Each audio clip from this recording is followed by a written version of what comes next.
Hello, everybody, and welcome to Ice-Burgh To Go, your daily dose of Pittsburgh Penguins news and analysis. You can find us on YouTube at Inside the Penguins or anywhere you get your podcasts from. And with that, also a very happy New Year's to everybody out there listening. We had a great year in 2023 at Inside the Penguins and at the Tip of the Iceberg podcast, but we're very, very excited for a fun and hopefully fruitful 2024 for the Pittsburgh Penguins, as well as us on YouTube at Inside the Penguins and anywhere, like I mentioned, you get your podcast from at Tip of the Iceberg podcast. So let's get into a former Pittsburgh Penguin, because obviously there's plenty going on within the Pittsburgh Penguins organization. They're succeeding on levels we haven't seen this season yet before. 7-2-1 in their last 10. They are the hottest team in the Eastern Conference entering 2024, and they're now only one standings point back from getting back into a playoff spot. With that, they're also finally starting to find a rhythm with their forward depth. Lars Eller and Noel Acciari seem to fit very well in their roles, giving the Pittsburgh Penguins that historic growth down the middle, that strength down the middle that they've had in years past whenever their teams have been at their best. 2009, you look at the Cup, it was Jordan Staal down the middle with the Pittsburgh Penguins. You look at the 2016 and 2017 Cups, you have Nick Bonino down there down the middle, and Matt Cullen playing in a smart role on the fourth line as center. So Eller and Acciari fitting those roles pretty well so far into the season. Valtteri Puustinen appears to be a solidifying force on the Pittsburgh Penguins' bottom six. Drew O'Connor has found new legs as of late, and he's starting to look like that everyday NHL player that he was expected to be coming into the season. Jeff Carter even has settled into a role that is, dare I say, helping the Pittsburgh Penguins. He's certainly not hurting them, which is what he did most of last season. Nice to see Jeff Carter coming out on the other side of things in the final year of his contract, maybe the final year of his career. However, it took a while to get back to this point. And even, to be honest, this point might not even last. And this point isn't even the best.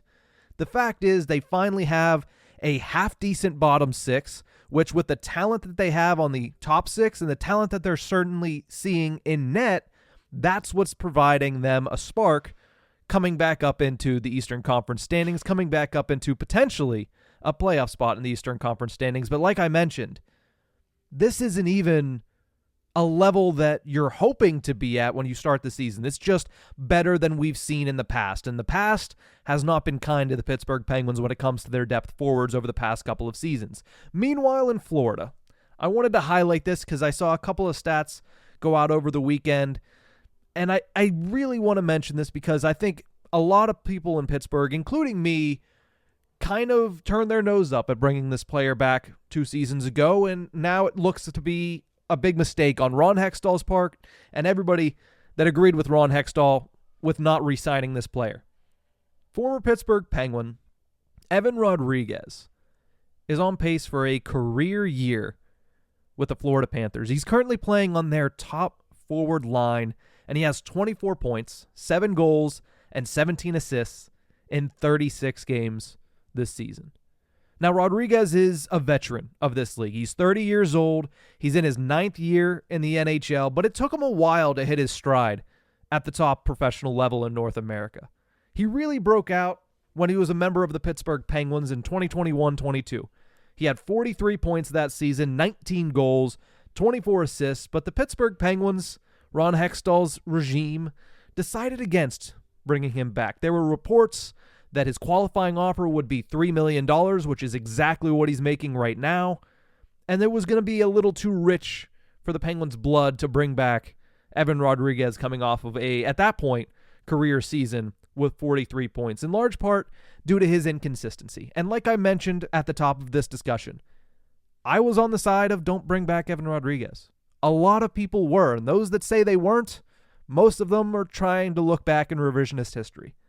The Penguins instead decided to give Kasperi Kapanen $3.2 million on a 2-year deal, and we all saw how that ended. They ended up putting him on waivers and losing him for absolutely nothing, but at that point it was a positive for the Penguins to not get anything back but still offload that salary cap hit. So you look at why they didn't choose to renew the contract of Evan Rodriguez that season. He began the year with 30 points in 33 games, including 15 goals in the team's first 33 games. So on pace to be a 30-plus goal scorer, but then he ended it with just 13 points over the next 49, including only 4 goals.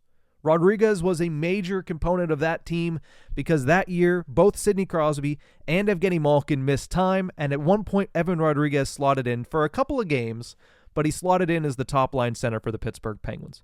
Great at the beginning of the season, struggled at the end of the season, and that spelled the end of his time with the Pittsburgh Penguins. He went on last year to have a solid season with the Colorado Avalanche on a one-year deal, doing similar things than he did in Pittsburgh. A lot of injuries to the Colorado Avalanche on the forward side of things. Evan Rodriguez kind of played utility man. He can go left wing, he can go right wing, he can even play center for you, and he can play up and down the lineup anywhere you need him to play. He's a good two-way player. He does have a really good shot when he wants to, and he has offensive instincts that allow him to succeed next to very talented players and very talented line mates. Because of that, because of the performance that he had last year in Colorado, matched with the career season that he had the year prior with the Pittsburgh Penguins, he's now playing top-line minutes with Alexander Barkov and Sam Reinhart for the Florida Panthers. Not in an injury replacement role, in a serious, this is his role on the team role. That line currently leads the league with a plus 19 goal differential at 5-on-5. That's from Shayna Goldman of The Athletic. Crazy to think that, yes, he's playing with Sasha Barkov. He's playing with Sam Reinhart, two very talented players. But Evan Rodriguez is a key cog in what the Florida Panthers are doing down in Sunrise. Who would have thought? Would have been nice to have a guy that contributes at that level. Speaking of at that level, 62.1% of the expected goals that line has at 5-on-5. You know what level that matches? Because they're 5th in the NHL with a minimum of 150 minutes played. That line matches Crosby, Gensel, and Rust.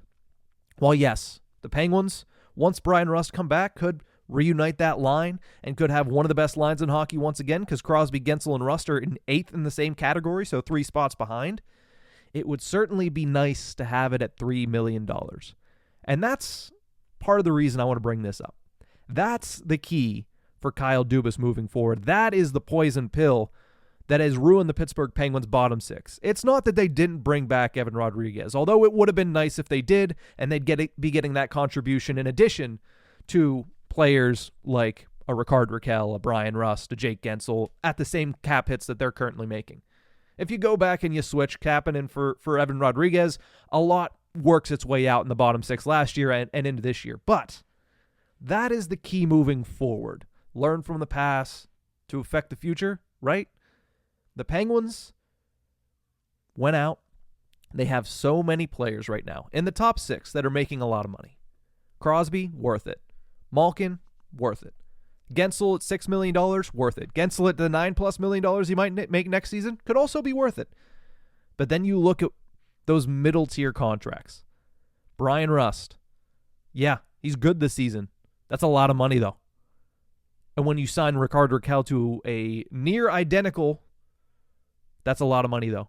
And you know what that does is that hampers your ability to fill out the bottom 6. Yes, you can go out and get good pieces. I talked about Lars Eller. I think that's a good piece. It's a cheaper piece that Kyle Dubas was able to bring in. But you have to be able to hit on those middle contracts. Rakell's playing better. Brian Rust is playing really well. But could you only imagine if the Penguins would have hit on Evan Rodriguez at $3 million last year instead of Kasperi Kapanen at 3.2? It's the little things that could change the trajectory of your team. Because we all see now how important it is to have at least reliable depth. Especially if you look back at the cup teams, you have a lot of these guys on cheap deals. You have a lot of young guys on cheap deals and guys that are being able to score goals and to contribute while not being paid an arm and a leg. They're starting to get that this year, but certainly would have been nice if they had Evan Rodriguez. He has 59% of the shot attempts at 5-on-5, which is 4th on the Florida Panthers. 59% of the expected goals, also 4th, and 58% of the scoring chances, which is 8th. And the Florida Panthers are outscoring opponents 29-10 with him on the ice. This is a team that is currently sitting 2nd in the Atlantic Division with a 22-12-2 record. And Evan Rodriguez is a key cog in that. Good for him. Great guy when he was in Pittsburgh. Stinks that the Pittsburgh Penguins could not catch that. Could not foresee that coming. Colorado went out and signed him. They were looking to go back-to-back in cups. He was huge for them last year. He's huge for the Panthers this year.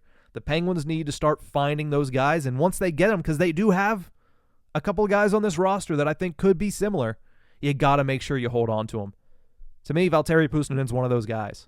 You got to make sure that you utilize him, you hold on to him, and you make sure that you give him the opportunities, because Evan Rodriguez has gotten the opportunity this season, and he's certainly making it count. Pittsburgh Penguins, maybe something to learn from Bill Zito down there in the Florida Panthers. But that's going to do it for this episode of Ice-Burgh To Go. Thank you so much for tuning in. Remember, you can find us on YouTube at Inside the Penguins or anywhere you get your podcasts from.